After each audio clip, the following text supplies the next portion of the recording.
इस video series में हम कवर कर रहे हैं पीएचडी एंट्रेंस के लिए रिसर्च मेथोडोलॉजी के सिलेबस को। इसमें हमने unit 1 introduction to the research cover किया है, जिसमें meaning, objective, nature, characteristics, importance and scope of research को डिस्कस किया था। नेक्स्ट वीडियो में हमने टाइप्स ऑफ रिसर्च कवर किया था, जिसमें basic, applied, action, evaluation, descriptive and exploratory research discuss किया। तो आज की वीडियो में हम देखेंगे analytical research, experimental research, historical research, qualitative research, quantitative research and mixed method research को। Analytical research. एनालिटिकल रिसर्च क्या होता है? एनालिटिकल रिसर्च वो रिसर्च होती है जिसमें पहले से ही जो उपलब्ध डेटा है, सूचनाएं हैं, दस्तावेज हैं या फिर सांख्यिकी आंकड़ों का गहराई से अध्ययन और विश्लेषण किया जाता है, ताकि तथ्यों के बीच संबंध स्थापित किया जा सके और तर्कसंगत निष्कर्ष निकाले जा सके। इसमें शोधकर्ता डेटा को समझने, व्याख्या करने और उसका अर्थ निकालने का कार्य करता है। ठीक है, तो एनालिटिकल रिसर्च क्या होता है? एनालिटिकल रिसर्च वो रिसर्च होती है जिसमें हम पहले से ही जो उपलब्ध यानी पहले से ही जो अवेलेबल हमारे पास डेटा है, जो इन्फॉर्मेशन है, जो भी डॉक्यूमेंट्स हैं या फिर कोई भी न्यूमेरिकल डेटा है हमारे पास, तो उसको हम बहुत ही डीपली स्टडी करते हैं, उसको एनालाइज करते हैं, ताकि उनके बीच में जो भी रिलेशनशिप है उसको समझ सके और कुछ कंक्लूजन तक पहुंच सके। ठीक है, तो इसका ऑब्जेक्टिव क्या है? पहले से उपलब्ध डेटा और डेटा का विश्लेषण करना, विभिन्न तथ्यों, घटनाओं के बीच संबंधों को पहचानना, प्रवृत्तियों यानी ट्रेंड्स, पैटर्न्स और कारणों को समझना, निष्कर्ष निकालना और निर्णय लेने की में सहायता करना, भविष्य की योजनाओं और नीतियों के लिए उपयोगी जानकारी प्रदान करना। अगर हम इसकी कैरेक्टरिस्टिक्स की बात करें तो यह द्वितीय डेटा होता है। द्वितीय डेटा होता है, द्वितीय मतलब सेकेंडरी डेटा का यूज़ करते हैं हम यहाँ पे। ठीक, सेकेंडरी डेटा पे आधारित होता है। डेटा का गहन अध्ययन और विश्लेषण किया जाता है, डीप स्टडी की जाती है और एनालाइज किया जाता है डेटा को। तार्किक विचार और आलोचनात्मक दृष्टिकोण आवश्यक होता है। इसमें डेटा को वर्गीकृत, व्यवस्थित और व्याख्यात किया जाता है। विभिन्न विश्लेषण तकनीकों और उपकरणों का प्रयोग किया जाता है। कारणों और प्रभाव की पहचान की जाती है। तो ये है इसकी कैरेक्टरिस्टिक। क्या है कैरेक्टरिस्टिक? कि हम सेकेंडरी डेटा पे ये जो रिसर्च है वो सेकेंडरी डेटा पे आधारित होती है। डेटा की डीप स्टडी की जाती है और उसका एनालाइज किया जाता है, उसको एनालिसिस किया जाता है, डिबेट्स की जाती हैं, उसके एडवांटेज डिसएडवांटेजेस देखे जाते हैं। ठीक है, डेटा को अलग अलग पार्ट्स में क्या करते हैं? क्लासीफाई करते हैं, डेटा का क्लासिफिकेशन किया जाता है, उसको अरेंज किया जाता है सही से और अलग साइंटिफिक तरीके से हम उस डेटा का यूज़ करते हैं। ठीक है, तो इसके यूजेस और एप्लीकेशंस की अगर बात करें तो ये पॉलिसी मेकिंग में हेल्प करता है, व्यापार और बाजार विश्लेषण में उपयोगी है, आर्थिक और सामाजिक अध्ययन में उपयोगी है, शैक्षिक और शोध कार्यों में महत्वपूर्ण है, समस्या के मूल कारणों को समझने में सहायक, निर्णय लेने और योजना बनाने में सहायक होता है। तो ये होते हैं इसके एप्लीकेशन। अगर हम देखें कि एनालिटिकल रिसर्च में क्या स्टेप्स होते हैं, सबसे पहले क्या करते हैं? समस्या की पहचान करते हैं। ठीक है, पहले हम लोग प्रॉब्लम ढूंढते हैं कि प्रॉब्लम है क्या। उसके बाद उससे रिलेटेड डेटा को कलेक्ट किया जाता है, डेटा को संगठन किया जाता है, यानी सारा डेटा कलेक्ट किया, उसको एक एक साथ लेके आए, उसको एनालाइज करते हैं, एनालिसिस करते हैं, देन उसकी व्याख्या और निष्कर्ष निकालते हैं, डेटा को डीप स्टडी करते हैं और कुछ कंक्लूजन निकालते हैं। उसके बाद रिपोर्ट तैयार की जाती है। ठीक, तो अगर हम देखें इसमें कौन कौन से मेथड्स का यूज़ किया जाता है, तो कंपैरेटिव मेथड यूज़ करते हैं, अलग अलग डेटा को कंपेयर किया जाता है। परसेंटेज मेथड यूज़ करते हैं, ratio, trends, correlation, graphical regression और कंटेंट। ठीक है, इन मेथड और टेक्निक्स का हम इस रिसर्च में यूज़ करते हैं। तुलनात्मक विश्लेषण, प्रतिशत विश्लेषण, अनुपात, प्रवृत्ति, सहसंबंध, ग्राफिकल ग्राफिकल प्रतिगमन एंड सामग्री विश्लेषण का यूज़ करते हैं हम। अगर हम देखें इसके एडवांटेजेस क्या हैं, तो मौजूदा डेटा का अधिकतम उपयोग होता है, यानी जो पहले से अवेलेबल इन्फॉर्मेशन है उसी का ज़्यादा से ज़्यादा यूज़ होता है। समय और लागत की बचत होती है, क्योंकि डेटा तो हमारे पास पहले से ही अवेलेबल है, तो टाइम हमारा बच जाएगा उस डेटा को ढूंढने में, जो लागत है वो भी बच जाएगी। व्यापक और गहन समझ प्रदान करता है। निर्णय लेने में सहायक है। कारणों और पैटर्नों की पहचान करने में सहायक है। नीति निर्माण यानी पॉलिसी मेकिंग और योजना के लिए उपयोगी होता है। लेकिन इसके कुछ डिसएडवांटेजेस भी हैं। डेटा की गुणवत्ता पर निर्भर करता है, ठीक है, किस तरीके का डेटा है हमारे पास उस पर डिपेंड करती है हमारी रिसर्च। डेटा पुराना या अपूर्ण भी हो सकता है, ठीक। शोधकर्ता का पूर्वाग्रह यानी बायसनेस परिणामों को प्रभावित कर सकता है। सभी समस्याओं का हल नहीं देता है। डेटा का गलत वर्गीकरण या व्याख्या गलत निष्कर्ष दे सकती है। अगर हमने जो डेटा निकाला है उसका क्लासिफिकेशन अगर गलत तरीके से कर दिया है तो हमारा कंक्लूजन भी क्या हो जाएगा, गलत हो जाएगा। तो ये इसके डिसएडवांटेजेस हैं। तो ये थी हमारी एनालिटिकल रिसर्च। नेक्स्ट है एक्सपेरिमेंटल रिसर्च, जिसके नाम से ही पता चल रहा है कि कुछ एक्सपेरिमेंट जैसा है।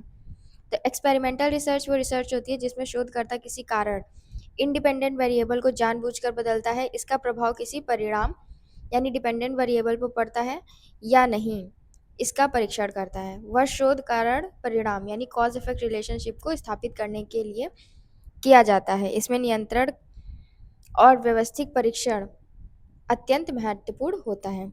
तो एक्सपेरिमेंटल रिसर्च क्या होता है, जिसमें कि इंडिपेंडेंट वेरिएबल को जानबूझ के बदला जाता है और देखा जाता है कि किस तरीके से जो डिपेंडेंट वेरिएबल है उस पे उसमें चेंजेस आ रहे हैं, ठीक है। यहाँ पे दो वेरिएबल्स होते हैं, एक इंडिपेंडेंट वेरिएबल, एक डिपेंडेंट वेरिएबल। इंडिपेंडेंट वेरिएबल को बदल के डिपेंडेंट वेरिएबल में क्या चेंजेस आ रहे हैं, उस पर क्या प्रभाव पड़ रहा है, इस चीज़ को टेस्ट किया जाता है। इसके ऑब्जेक्टिव देखें तो कारण और परिणाम के संबंध यानी कॉज इफेक्ट रिलेशनशिप को स्थापित करता है।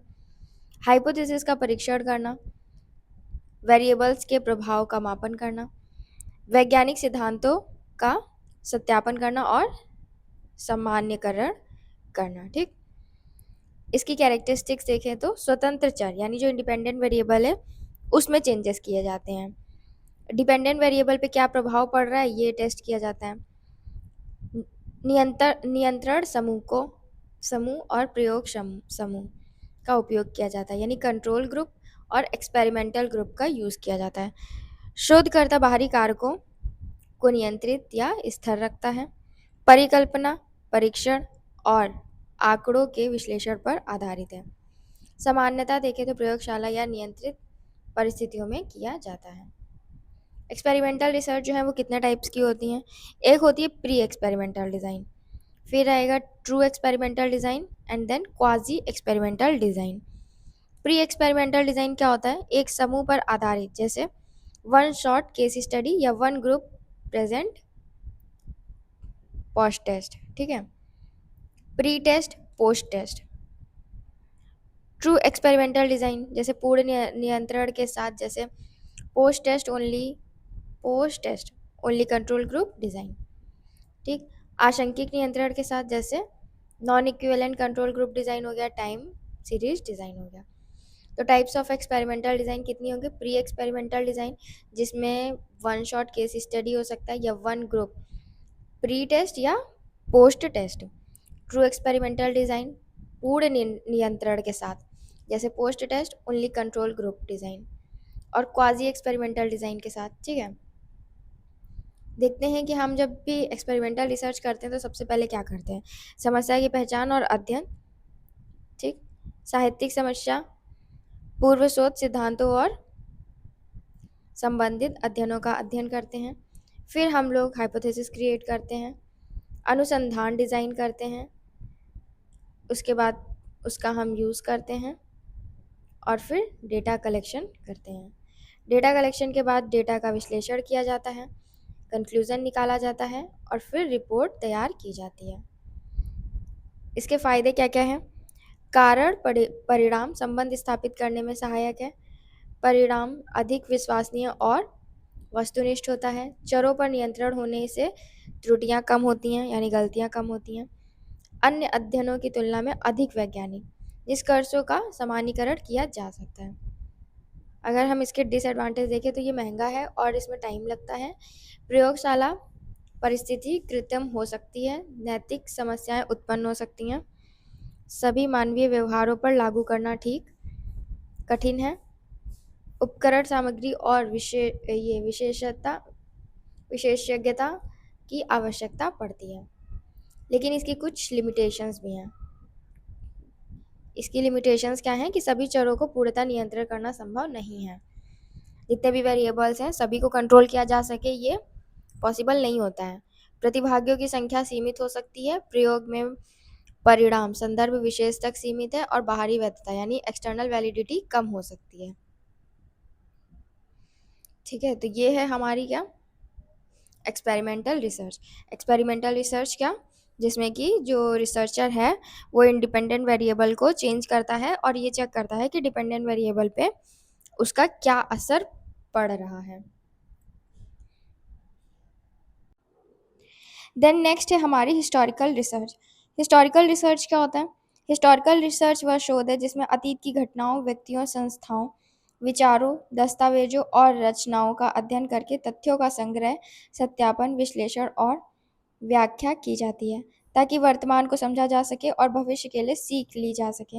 यह शोध अतीत के संबंधित साक्ष्यों पर आधारित होता है। तो हिस्टोरिकल रिसर्च क्या है? हिस्टोरिकल रिसर्च वो रिसर्च है जिसमें हम पास्ट के जो इंसिडेंट्स हैं, पास्ट के जो लोग हैं, इंस्टीट्यूशंस हैं, पास्ट के जो थॉट्स हैं, डॉक्यूमेंट्स हैं, रचनाएं हैं, उनकी डीप स्टडी करते हैं। उनसे रिलेटेड जो भी इंफॉर्मेशन है उसे कलेक्ट किया जाता है, उसका एनालिसिस किया जाता है ताकि हम प्रेजेंट को समझ सकें और फ्यूचर को और बेहतर बना सकें। इसके ऑब्जेक्टिव क्या हैं? अतीत की घटनाओं और उनकी पृष्ठभूमि का अध्ययन करना, ऐतिहासिक तथ्यों यानी फैक्ट्स का संग्रह, वर्गीकरण और सत्यापन करना, अतीत और वर्तमान के बीच संबंध स्थापित करना, सामाजिक, राजनीतिक, आर्थिक और सांस्कृतिक विकास की व्याख्या करना, भविष्य के लिए शिक्षाप्रद निष्कर्ष यानी लेसन प्राप्त करना। ठीक है, तो इसके ऑब्जेक्टिव्स क्या हैं? यानी पास्ट की जो घटनाएं हैं उनके बारे में डीप स्टडी करना, फैक्ट्स निकालना, क्लासिफिकेशन करना, उनके बीच रिलेशन, पास्ट और प्रेजेंट के बीच में रिलेशनशिप डेवलप करना और किस तरीके से प्रेजेंट को पास्ट से रिलेट करके हम समझ सकते हैं और फ्यूचर को और बेटर बना सकते हैं। इसकी कैरेक्टरिस्टिक्स क्या हैं कि अतीत पर आधारित है ये। प्रमुख स्रोत क्या हैं? मतलब जो सोर्सेज हैं वो क्या होंगे? पुराने डॉक्यूमेंट्स होंगे, अभिलेख, शिलालेख, पत्र, डायरी, समाचार पत्र आदि, यानी जो भी पास्ट से हमें डॉक्यूमेंट्स मिलते हैं, इंफॉर्मेशन मिलती है, ये इसके मेन सोर्सेज होते हैं। तथ्यों की प्रामाणिकता, ऑथेंटिसिटी बहुत महत्वपूर्ण होती है। वस्तुनिष्ठ और निष्पक्ष दृष्टिकोण आवश्यक होता है। आलोचनात्मक परीक्षा यानी क्रिटिकल एग्जामिनेशन और व्याख्या पर आधारित होता है। पुनरावृत्ति संभव नहीं होती क्योंकि घटनाएं अतीत की होती हैं। अब अगर हम बात करें सोर्सेज ऑफ डेटा, इसका जो डेटा है वो हम कहाँ से कलेक्ट करते हैं? सबसे पहले आएगा प्राइमरी सोर्स यानी पुरालेख, सरकारी दस्तावेज, पत्र, डायरी, आत्मकथाएं, शिलालेख, स्मारक, सिक्के, ठीक है, पुरातात्विक अवशेष, ये सारी चीज़ें क्या आएंगी? प्राइमरी सोर्सेज आएंगी जहाँ से हमें डायरेक्ट इन्फॉर्मेशन मिल रही है। फिर आएगा सेकेंडरी सोर्सेज, जैसे इतिहास की पुस्तकें, जो रिसर्च हो गया, शोध प्रबंध, लेख, जीवनी रिपोर्ट आदि। मौखिक स्रोत यानी ओरल सोर्सेज, लेख कथाएं हो गई, साक्षात्कार हो गया, परंपराएं, लोक स्मृतियाँ, etc। तो ये सब सोर्सेज हैं हिस्टोरिकल रिसर्च के। हिस्टोरिकल रिसर्च में हम सबसे पहले क्या करते हैं? विषय का चयन करते हैं। पहले कोई एक पर्टिकुलर सब्जेक्ट चुनते हैं। फिर किन सोर्सेज से हम इंफॉर्मेशन निकाल सकते हैं, पहले हम उन सोर्सेज को खोजते हैं। सोर्सेज की आलोचना, तथ्य संकलन यानी फैक्ट को इकट्ठा करना, विश्लेषण और व्याख्या करना, एनालिसिस करना उन फैक्ट्स का, निष्कर्ष और लेखन, ठीक है, कंक्लूजन निकालते हैं। फिर इसके फायदे क्या हैं? एडवांटेज क्या हैं? अतीत को समझने में सहायता करता है, वर्तमान की समस्याओं की जड़ों को जानने में मदद मिलती है, भविष्य के लिए अनुभव और शिक्षाएं प्रदान करता है, सांस्कृतिक और ऐतिहासिक धरोहर के संरक्षण में सहायक है, समाज और सभ्यता के विकास को समझने में हेल्प करता है। अगर इसके डिसएडवांटेज और लिमिटेशंस देखें तो वो क्या है? पुराने स्रोत अपूर्ण हैं, यानी जो सोर्सेज हैं वो हमें सही मिल जाएं या फिर परफेक्ट सोर्सेज मिल जाएं है ना, ये बहुत मुश्किल होता है। अस्पष्ट या पक्षपाती हो सकते हैं। सभी घटनाओं के दस्तावेज तो उपलब्ध है नहीं। तथ्यों की प्रामाणिकता की जांच कठिन होती है। शोधकर्ता के व्यक्तिगत दृष्टिकोण और पूर्वग्रह प्रभाव डाल सकते हैं। अतीत की घटनाओं का पुनः परीक्षण संभव नहीं होता है। तो ये इसकी लिमिटेशंस हैं। अब हिस्टोरिकल रिसर्च कितने टाइप्स की होती है। सबसे पहले आएगा डिप्लोमेटिक हिस्ट्री, जिसमें सरकारी दस्तावेज, राजनापिक पत्र, ये सब चीज़ें होती हैं, ठीक है, जितनी भी गवर्नमेंट डॉक्यूमेंट्स होते हैं। फिर आएगा पॉलिटिकल हिस्ट्री, यानी राजनीतिक घटनाओं पर डिपेंडेंट कर है ये। सोशल हिस्ट्री, समाज की संरचना, रीति रिवाज, परंपराएं, संस्थान और सामाजिक जीवन का अध्ययन। देन इकोनॉमिक हिस्ट्री, आर्थिक गतिविधियों, व्यापार व्यापार उद्योग, कृषि, आर्थिक नीतियों का अध्ययन करना। और कल्चरल हिस्ट्री, जिसमें कला, साहित्य, धर्म, शिक्षा, विज्ञान और संस्कृत के विकास का अध्ययन किया जाता है, ठीक है। तो ये होती है हमारी हिस्टोरिकल रिसर्च। हिस्टोरिकल रिसर्च में सत्यता, निष्पक्षता, आलोचनात्मक दृष्टिकोण बहुत इंपॉर्टेंट होता है। यह अतीत की घटनाओं से वर्तमान को समझने और भविष्य के लिए मार्गदर्शन देता है। देन आएगा हमारा क्वालिटेटिव रिसर्च। क्वालिटेटिव रिसर्च क्या होता है? क्वालिटेटिव रिसर्च, जिसमें किसी सामाजिक या मानवीय समस्या को गहराई से समझने के लिए वर्णनों वर्णों यानी डिस्क्रिप्शन, अनुभव, धारणाओं, मान्यताओं और अर्थों का अध्ययन किया जाता है। इसे गुणात्मक शोध भी कहा जाता है। इसका उद्देश्य क्या है? क्या के साथ साथ क्यों और कैसे समझना होता है, ठीक। अब किसी भी पर्टिकुलर सब्जेक्ट के बारे में हमें क्वालिटेटिव रिसर्च करनी है, तो वो सब्जेक्ट क्यों है, क्या है, कैसे है, ठीक है। ये सारे क्वेश्चन जो हैं वो क्वालिटेटिव रिसर्च में उत्पन्न होते हैं हमारे मन में, और हम उस पर रिसर्च करते हैं। ऑब्जेक्टिव इसका क्या है?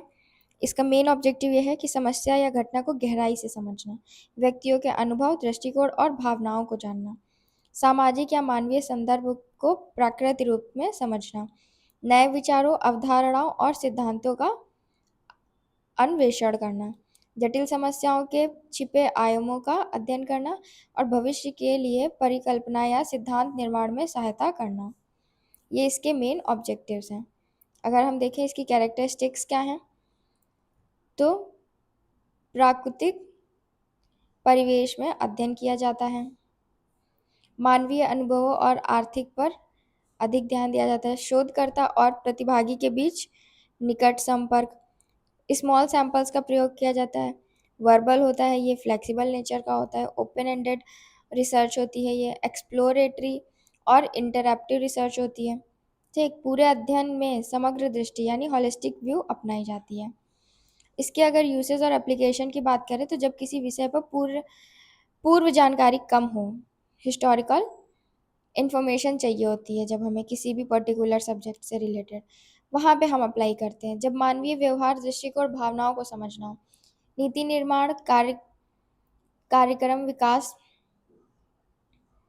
सामाजिक हस्तक्षेप में, एजुकेशन हो गया, सोशल साइंस हो गया, ठीक है, मनोविज्ञान हो गया, इन सब में इसका यूज़ किया जाता है। किसी घटना के संदर्भ, प्रक्रिया और अर्थ को जानने में, नए सिद्धांतों या मंडलों के निर्माण हेतु। तो क्या करते हैं क्वालिटी रिसर्च में? सबसे पहले हम शोध समस्या का चयन करते हैं, ठीक, प्रॉब्लम को चुनते हैं, फिर उसका साहित्य समीक्षा करते हैं, शोध को डिज़ाइन करते हैं, रिसर्च डिज़ाइन करते हैं, फिर हम लोग सैंपल चूज़ करते हैं, डेटा को कलेक्ट करते हैं, डेटा विश्लेषण किया जाता है और कंक्लूज़न निकाला जाता है, रिपोर्ट तैयार की जाती है। इसमें हम किन मेथड्स का इस्तेमाल करते हैं डेटा कलेक्शन में? इन डेप्थ इंटरव्यू करते हैं, ठीक है, फोकस ग्रुप डिस्कशन करते हैं, पार्टिसिपेंट ऑब्जर्वेशन करते हैं, documents and records, case study. Then अगर टेक्निक्स की बात करें, टेक्निक्स ऑफ डाटा एनालिसिस क्या होती हैं? जैसे ट्रांसक्रिप्शन हो गया, कोडिंग हो गया, कैटेगराइजेशन हो गया, थीम डेवलप करना, इंटरप्रिटेशन, ट्रैंगुलेशन, मेंबर चेक, तो ये सब टेक्निक्स का हम यूज़ करते हैं, ठीक है। इसके फ़ायदे क्या हैं? मानवीय अनुभवों और दृष्टिकोण की गहरी समझ प्रदान करता है, फ्लेक्सिबल होता है, नए थॉट्स और परिकल्पनाएं और प्रिंसिपल्स जो हैं वो डेवलप होते हैं, ठीक है। तो ये इसके फ़ायदे हैं। इसके नुकसान भी हैं कि इसमें बहुत टाइम लग जाता है, और स्मॉल सैंपल्स की वजह से जो हमारा कंक्लूज़न है, जो रिज़ल्ट है, वो जनरलाइजेशन करना बहुत मुश्किल हो जाता है। बाइस का भी प्रभाव पड़ सकता है। रिलायबिलिटी और वैलिडिटी जो है वो सुनिश्चित करना थोड़ा मुश्किल हो जाता है। ठीक। क्वालिटेटिव रिसर्च कितने टाइप्स की होती है अगर हम बात करें तो नेचुरलिस्टिक रिसर्च होती है, एथनोग्राफी होती है, ये क्या है, नेमोनोलॉजी होती है, phenomenology, grounded theory and case study. ठीक है। फिर आएगा हमारा क्वांटिटेटिव रिसर्च।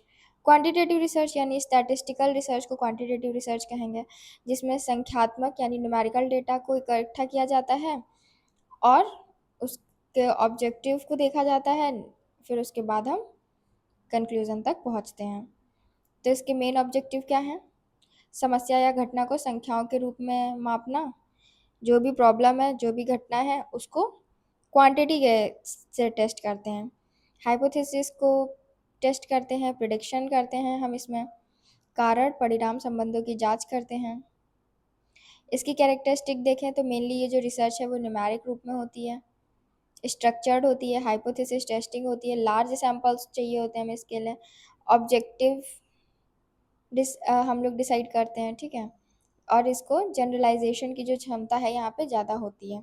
हर जगह हम पढ़ रहे हैं, जनरलाइजेशन नहीं कर सकते, तो यहाँ पे in comparison to that research, those research, यहाँ पे जनरलाइजेशन जो है वो थोड़ा अधिक होता है। एप्लीकेशंस की बात करें तो एजुकेशन में, मनोविज्ञान, समाजशास्त्र, प्रबंधन प्रबंधन अर्थशास्त्र, चिकित्सा, इंजीनियरिंग, इन सभी क्षेत्रों में इसका एप्लीकेशन होता है। पॉलिसी मेकिंग में, योजना निर्माण में, निर्णय लेने में, बाजार अनुसंधान, शैक्षिक कार्यक्रम, छात्र उपलब्धियां, वैज्ञानिक सिद्धांतों में इसको अप्लाई किया जाता है। तो क्वांटिटेटिव रिसर्च सबसे पहले क्या करते हैं कि समस्या की पहचान करते हैं, फिर साहित्यिक समीक्षा करते हैं, उसकी उद्देश्य क्या होना चाहिए वो पहले ही निर्धारण करते हैं, हाइपोथेसिस करते हैं, शोध की रूपरेखा बनाते हैं, है ना, और फिर डेटा कलेक्शन करते हैं, उसी अकॉर्डिंग डेटा का एनालिसिस करते हैं, कंक्लूज़न निकालते हैं, जनरलाइजेशन करते हैं, और फिर उसके बाद रिपोर्ट तैयार की जाती है। तो जब भी हम क्वांटिटेटिव रिसर्च करते हैं तो इसकी क्या टेक्निक्स होती हैं? क्वेश्चंस पूछते हैं, शेड्यूल तैयार करते हैं, टेस्ट तैयार करते हैं, रेटिंग स्केल डिसाइड करते हैं, ठीक, ऑब्जर्वेशन करते हैं, और सेकेंडरी डेटा को भी देखते हैं और उसका यूज़ करते हैं। टेक्निक्स ऑफ डेटा एनालिसिस की क्या टेक्निक्स हैं? डिस्क्रिप्टिव स्टैटिक्स होता है और इन्फ्रेंशियल स्टैटिक्स होता है। डिस्क्रिप्टिव स्टैटिक्स में जैसे औसत हो गया, माध्यिका हो गया, ठीक है, ये सारे टेस्ट होते हैं जिनका हम इस्तेमाल करते हैं। इन्फ्रेंशियल स्टैटिक्स में हम लोग टी टेस्ट, जेड टेस्ट, ची स्क्वायर, अनोवा, इन सब का यूज़ किया जाता है। तो देखो इसके फ़ायदे क्या हैं? पक्षपात रहित एवं वस्तुनिष्ठ परिमाण। अब यहाँ पे तो हम क्वांटिटी देख रहे हैं, डेटा कलेक्शन कर रहे हैं, न्यूमेरिकल फॉर्म में कर रहे हैं, तो यहाँ पे थोड़ा जो बायसनेस है वो कम होती है। सटीक मापन हो सकता है, गणना संभव हो सकती है, ठीक है। बड़ा यानी लार्ज सैंपल लेकर हम लोग जनरलाइजेशन भी कर सकते हैं। लेकिन इसके डिसएडवांटेजेस क्या हैं? मानवीय भावनाओं, दृष्टिकोण और गहराई को समझने में कठिनाई। अब ये तो न्यूमेरिकल डेटा पे बेस है, तो ये क्वालिटेटिव जो एस्पेक्ट है उसको थोड़ा कम कर रखता है। लेकिन इसमें हमें क्या प्रिकॉशंस लेने चाहिए कि जो भी हम डेटा कलेक्शन कर रहे हैं वो उसको सही चूज़ करना पड़ेगा, ठीक है। कैलकुलेशन हमें अपनी सही रखनी पड़ेगी। क्वांटिटेटिव रिसर्च कितने टाइप्स की होती है? एक होता है डिस्क्रिप्टिव रिसर्च, फिर आता है कोरिलेशन रिसर्च, फिर आता है casual experimental research, then comparative research, उसके बाद आएगा सर्वे रिसर्च, ठीक है। देन लास्ट में आता है हमारा मिक्स्ड मेथड रिसर्च। अब देखो उसके नाम से ही पता चल रहा है कि मिक्स्ड मेथड रिसर्च है। तो ये वो रिसर्च होती है जिसमें कि मात्रात्मक यानी क्वालिटेटिव और क्वांटिटेटिव रिसर्च दोनों को मिक्स करके जब कोई रिसर्च की जाती है। जब भी हम कोई ऐसी रिसर्च करते हैं जब क्वालिटेटिव एस्पेक्ट भी देखते हैं और क्वांटिटेटिव एस्पेक्ट भी देखते हैं, तो उसको हम बोलते हैं मिक्स्ड मेथड रिसर्च। इसकी कैरेक्टरिस्टिक क्या होती हैं? मात्रात्मक और गुणात्मक दोनों दृष्टिकोण का क्या बोलेंगे? कॉम्बिनेशन। डेटा कलेक्शन, विश्लेषण और व्याख्या दोनों प्रकार के होते हैं। एक विधि दूसरी विधि के पूरक होती है, यानी प्रतिस्थापित नहीं होती है। ठीक है, और ये मल्टी लेवल पे, अलग अलग लेवल्स पे की जाती है, इंटीग्रेट किया जाता है फिर उसको। निष्कर्ष जो है यहाँ पे अधिक व्यापक और ट्रस्टेबल होता है, विश्वसनीय और उपयोगी, हेल्पफुल होएगा। इसके एप्लीकेशन की अगर हम लोग बात करें तो देखो, एप्लीकेशन जनरली हर रिसर्च का क्या है, वही एजुकेशन है, मनोविज्ञान है, प्रबंध है, स्वास्थ्य है, समाज शास्त्र है, नर्सिंग है, समाज कार्य है। कोई भी रिसर्च हो रही है तो इन सभी लेवल पे हम इसको अप्लाई करते हैं। क्या स्टेप्स होते हैं इस रिसर्च को करने के लिए? Convergent parallel design, explanatory sequential design, exploratory sequential design और एम्बेडेड डिज़ाइन। तो ये सब डिज़ाइंस और मिक्स मेथड रिसर्च की डिज़ाइंस होती हैं। कन्वर्जेंट पैरेलल डिज़ाइन, इसमें हम क्या करते हैं, इसमें क्वालिटेटिव रिसर्च और क्वांटिटेटिव रिसर्च को एक साथ लाया जाता है। ठीक है, विश्लेषण अलग अलग अलग किया जाता है, लेकिन लास्ट में जो कंक्लूजन है वो एक कर दिया जाता है। एक्सप्लेनेटरी रिसर्च सीक्वेंशियल डिज़ाइन में क्या करते हैं, पहले हम लोग मात्रात्मक डेटा को, यानी क्वांटिटेटिव डेटा को कलेक्ट करते हैं और उसको एनालाइज करते हैं। फिर जो रिजल्ट आएगा उसको हम क्वालिटेटिव डेटा के साथ कंबाइन करते हैं। फिर है एक्सप्लोरेटरी सीक्वेंशियल डिज़ाइन, इसमें पहले हम क्वालिटेटिव डेटा को कलेक्ट करते हैं, समस्या को समझते हैं गहराई से, और फिर जो भी कंक्लूजन आता है उसमें हम क्वांटिटेटिव डेटा का यूज़ करते हैं। एम्बेडेड डिज़ाइन में हम क्वालिटेटिव और क्वांटिटेटिव डेटा जो है वो एक साथ में, ठीक है, एक साथ में यूज़ करते हैं। मिक्स मेथड रिसर्च में क्या होता है, सबसे पहले शोध समस्या की पहचान और शोध प्रश्नों का निर्धारण करना, प्रॉब्लम देखते हैं, क्वेश्चंस तैयार करते हैं, उसके बाद उपयुक्त डिज़ाइन का चयन करते हैं। ठीक, जो ये ऊपर 4 डिज़ाइन दिए इनमें से कौन सी डिज़ाइन हमें यूज़ करनी है उसे चूज़ किया जाता है। फिर सैम्पल्स हम लोग चूज़ करते हैं, दोनों तरीके के क्वालिटेटिव और क्वांटिटेटिव डेटा को कलेक्ट किया जाता है, दोनों डेटा का एनालिसिस किया जाता है, उससे कंक्लूजन निकालते हैं, और फिर उसके बाद क्या करते हैं, इन जो भी दोनों डेटा के एनालाइज करने के बाद जो कंक्लूजन निकला उनको इंटीग्रेट करते हैं और फिर हम लोग फाइनल कंक्लूजन निकालते हैं। ठीक, इसमें जो मेथड्स होते हैं और जो टेक्निक्स होती हैं वो कौन सी होती हैं, यही क्वालिटेटिव और क्वांटिटेटिव टेक्निक्स का हम लोग इस्तेमाल करते हैं। तो यही थे हमारे पास टाइप्स ऑफ रिसर्च। इसके भी फ़ायदे क्या हैं कि हम चीज़ों को समझ पाते हैं, समस्या को अधिक व्यापक और गहन समझ मिलती है, मात्रात्मक परिणामों की व्याख्या में मदद मिलती है। जो भी फ़ायदे क्वालिटेटिव रिसर्च के, क्वांटिटेटिव रिसर्च के हैं, उसको मिक्स करके अगर हम मिक्स मेथड रिसर्च कर रहे हैं तो वो सब इसके फ़ायदे होते हैं, और डिसएडवांटेज भी वैसे ही होते हैं। ठीक, तो ये थी हमारी टाइप्स ऑफ रिसर्च जो आने वाले एग्ज़ाम के लिए बहुत ही इंपॉर्टेंट है। अब इससे रिलेटेड क्वेश्चंस देखेंगे हम नेक्स्ट वीडियो में।